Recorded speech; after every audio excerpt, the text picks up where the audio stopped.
Só existe uma verdade, presidente. A única pessoa que sofreu, um político nesse país, que sofreu uma tentativa de assassinato, chama-se Jair Messias Bolsonaro. Correr atrás das imagens das câmeras aqui de Brasília para ver o que aconteceu esse dia, ou para ver o que aconteceu no 8 de janeiro, não vaza. Pior! O delegado presidente dos inquéritos, prezado Alan Garcês, passou a ser o diretor de inteligência da Polícia Federal, Aloysio Mendes. Onde é que tá o cara que escreveu para a Folha de São Paulo, Zuco Gilvan, desejando a morte do presidente Jair Bolsonaro? O outro lá, dizem que se matou, fogos de artifício, deitou a cabeça para uns fogos de artifício, tô achando isso meio estranho. Tem que analisar essa imagem para ver certinho se ele não foi de repente alvejado. E as imagens do 8 de janeiro que Flávio Dino não deu? Mas ao que parece é um conluio, onde até o ministro da Justiça de Lula vira ministro da STF e o ministro da STF que se aposenta vai para o Ministério da Justiça de Lula. Fica falando democracia, instituições, quando os senhores estão rasgando as instituições. Não se meta na mesma prisão que está Alexandre de Moraes, senhor ministro Lewandowski. Alexandre de Moraes está preso, tem uma vida infeliz, tem que se entorpecer no mundo artificial que ele cria dos eventos para ser aplaudido por uma claque que não é de pessoas do mundo real, mas só de pessoas que têm um interesse no poder dele, ou às vezes até por medo. Presidente, fico muito feliz aqui da aprovação do requerimento do deputado Éder Mauro de convocar o ministro da Justiça para vir a essa casa aqui prestar esclarecimentos, porque o que parece nós estamos diante de uma cortina de fumaça, senhor presidente, em que tentam desviar o foco, né, do Janja Palusa, de isenções tributárias para youtubers e artistas que apoiam a esquerda, dentre outros fatos, para tentar vender para os líderes do G20 que o Brasil tem um risco à sua democracia. E para isso estão colocando gente na cadeia. Querem nos fazer crer, prezado Aloysio, Farrur, que prenderam pessoas preventivamente agora, quase 2 anos após terem planejado lá atrás uma tentativa de assassinato. Só existe uma verdade, presidente. A única pessoa que sofreu, um político nesse país, que sofreu uma tentativa de assassinato, chama-se Jair Messias Bolsonaro, por um militante do PSOL, que entrou nessa casa aqui, ou supostamente teria entrado, né, no dia 6 de setembro, no mesmo dia que ele perpetrou a facada em Jair Bolsonaro. Essa informação não vaza. Correr atrás das imagens das câmeras aqui de Brasília para ver o que aconteceu esse dia, ou para ver o que aconteceu no 8 de janeiro, não vaza. Pegar o celular do advogado de Bolsonaro, Frederico Assef, pegaram até a noite. E os advogados do Adélio? 7 de setembro, no dia seguinte após a facada, Osmar Terra, estavam todos de prontidão, 4 advogados. Um deles foi no seu jatinho particular, num feriadão, né, num feriado prolongado, se não me engano, caiu até numa sexta-feira, 7 de setembro. Será que eles estavam previamente arquitetados para defender o Adélio Bispo? E agora, eu pergunto, além de Adélio, quem mais foi preso? Ele viajou para Santa Catarina, fez um curso de tiro no mesmo clube de tiro onde estaria Carlos Bolsonaro naquele dia, coincidentemente não estava, talvez até tivesse uma informação privilegiada, sabendo que o Carlos Bolsonaro ia fazer um curso de tiro naquele final de semana em Santa Catarina. 2 laptops, cartão de crédito internacional. A dona da pensão morreu dias depois do fato vir à tona, da facada em Bolsonaro, e isso a Polícia Federal não investiga. Pior, o delegado presidente dos inquéritos, prezado Alan Garcês, passou a ser o diretor de inteligência da Polícia Federal, Aloysio Mendes. Que marmelada, prezado Alden, prezado Sanderson, que é da Polícia Federal também. E agora, sabe o que vai acontecer? Sabe para onde é que ele vai, por favor? Agora que o Trump foi eleito lá nos Estados Unidos, prezado Caveira, ele está indo para Londres, ser adido militar da Polícia Federal em Londres. Londres que recentemente teve uma eleição e está dominado pela esquerda. Lá estão botando gente até que tuita na cadeia a rodo, né, a torta e a direita. E eu pergunto, querem nos fazer crer agora que pegaram, né, 4 generais, um outro colega da Polícia Federal, botaram preso, quando a gente sabe que prisão preventiva é uma medida extrema, de urgência, só para quem está atrapalhando a investigação ou com risco de fuga. Botaram esses caras 2 anos depois na cadeia.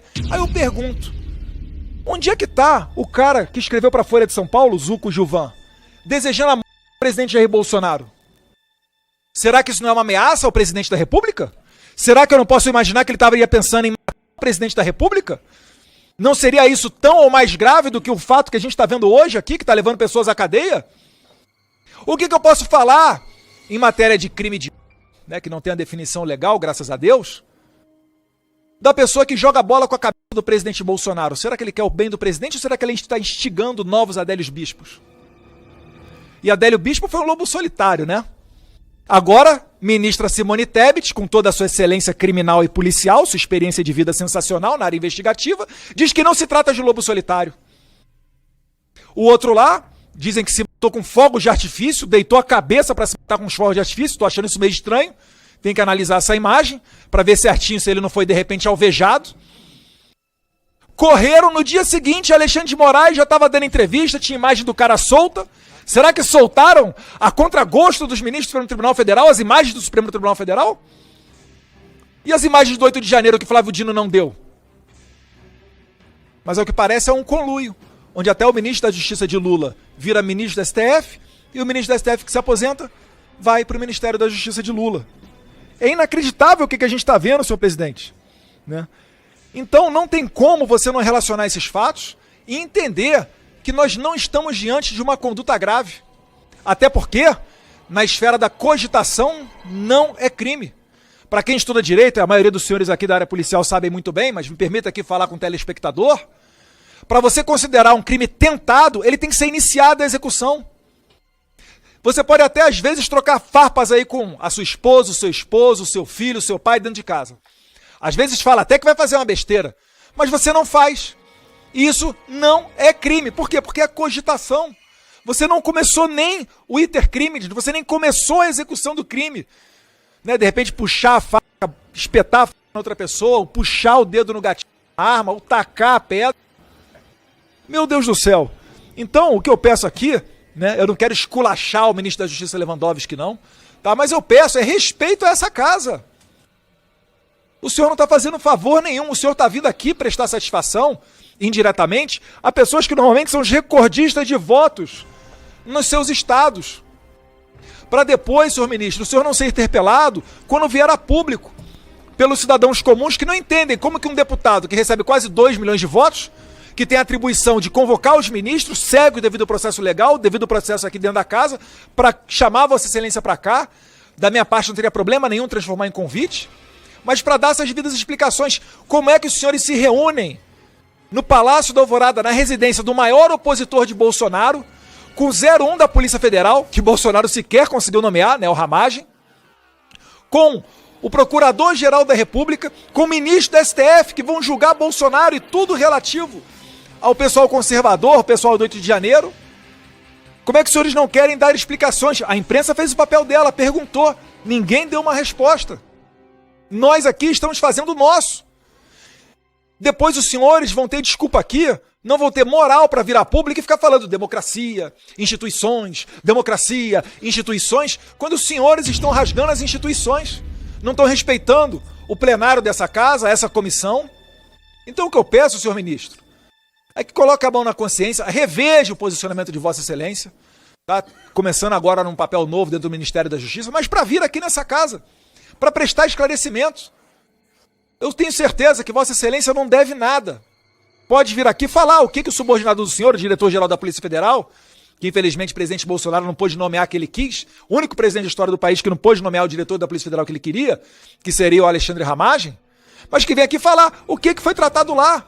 Porque esse dia 13 de novembro ocorre essa reunião, dia 17 ou 18, que é hoje é 19, vem a operação da PF, no meio do G20. Não está difícil de você conectar os pontos. Está sendo armada a casa de caboclo para tentar pegar Jair Bolsonaro. Todo mundo sabe disso.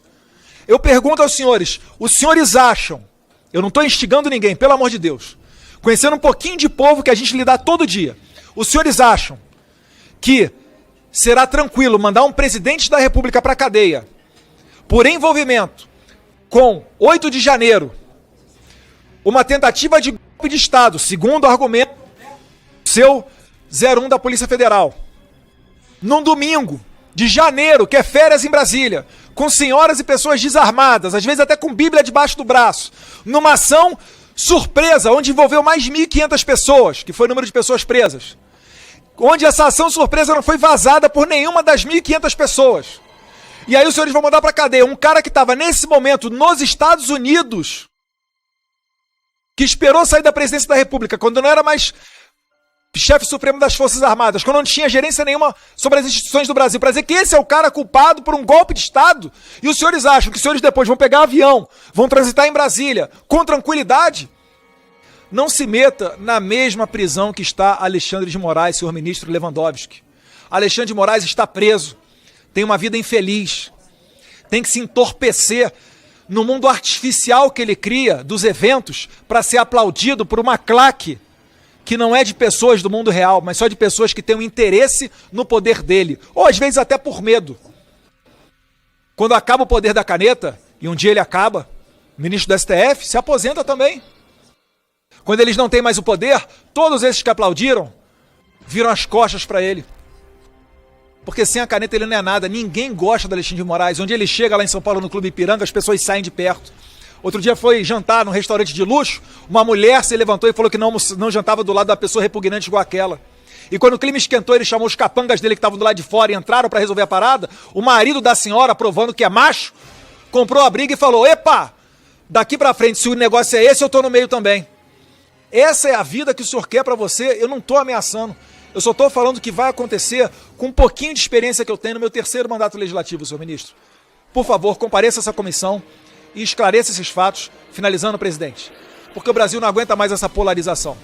Nós necessitamos, mais do que nunca, de uma lei da anistia para virar essa página, acabar com essa tensão do presidente Fraga, voltar a discutir matérias de interesse da sociedade. Muito obrigado.